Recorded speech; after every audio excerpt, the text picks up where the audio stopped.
According to the guests in our next segment, the reason why the stakes are so high in the U.S. talks with Iran is because Iran could potentially mount events much worse than October 7th.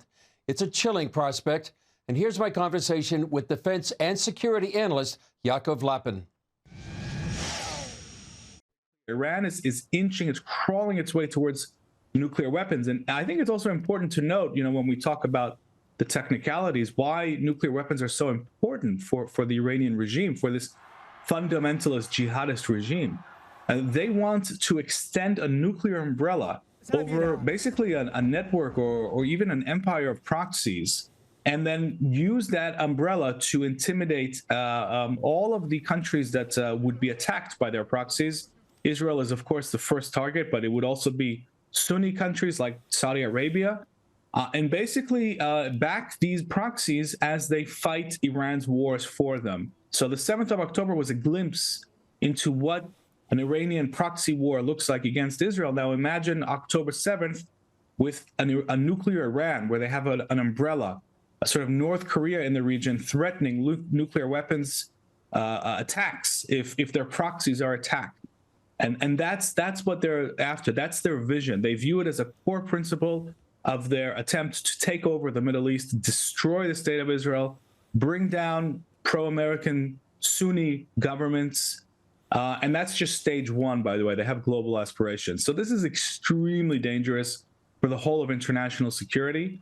And of course, Israel is the first target, but by no means the last. This is what they want nuclear weapons for.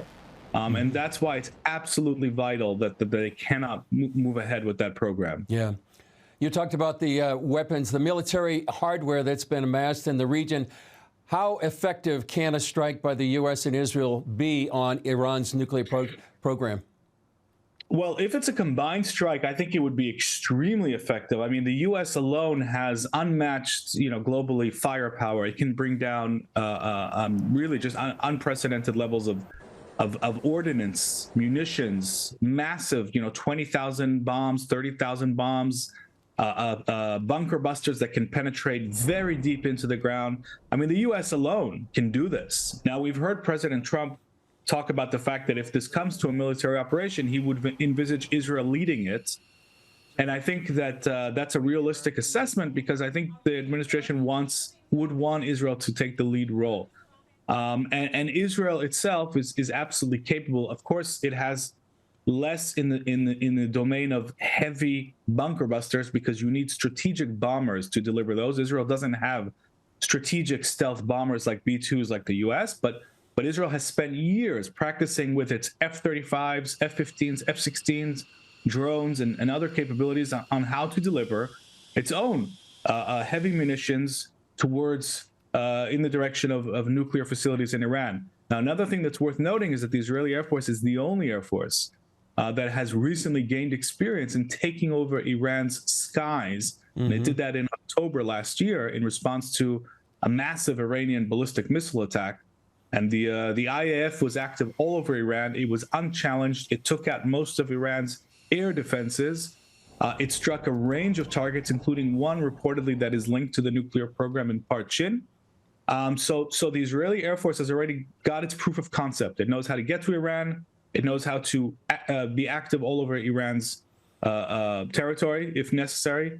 And I think that was a very important proof of concept that's going to boost the confidence of the Israeli Air Force, the decision makers, the aviators, in terms of capabilities. Yeah. Well, thanks, Yaakov. Any final thoughts? Well, I think this is the biggest issue. What we're talking about this morning here is really the biggest issue going forward, because if Iran is denied nuclear weapons, then I think the future of the region is going to, there'll be a good basis for hope that the jihadists will lose. But if Iran is allowed through negligence or failure of policy to become a nuclear weapon state, I think that's going to have a multi-generational and catastrophic effect, first on the Middle East, and then it's going to spread out globally. Iran's going to link up with enemies of America, and we'll have a very dark and dangerous world. So a lot is hanging on this, and this is not just about Israeli security. It's first and foremost about Israeli security, but this is about the future of the world.